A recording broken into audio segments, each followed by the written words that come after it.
أسطورة مصرية هيغير شكل الكورة في العالم. الأسطورة هو السير محمد منصور، أسطورة الصناعة والتجارة في مصر والعالم كله، عن طريق أكاديمية رايت تو دريم. قصة نجاح مصرية ملهمة للناس هنا في أمريكا في سان دييجو، اللي احنا بنفتح فيها الفرع الرابع بعد غانا ومصر والدنمارك. الفرع الرابع لأكاديمية رايت تو دريم هنا في سان دييجو في أمريكا، عشان كده احنا موجودين معاكم.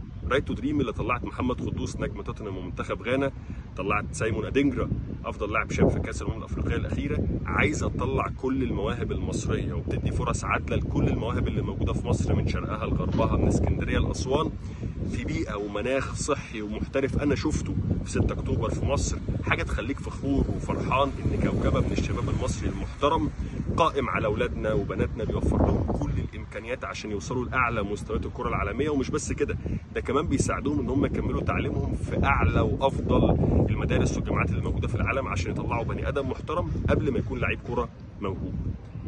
مسار نجاح غير طبيعي في مصر. سان دييجو هنا، نادي سان دييجو اللي بتمتلكه رايت تو دريم، هو نمره 1 ومتربع على قمه الجدول والمجموعه اللي هو موجود فيها في الدوري الامريكي. اي حد عنده موهبه رايت تو دريم هتساعده انه يحقق موهبته. خليكم معانا ونفتتح الفرع الرابع لرايت تو دريم في سان دييجو في امريكا، والمصري مكسر الدنيا في كل حته.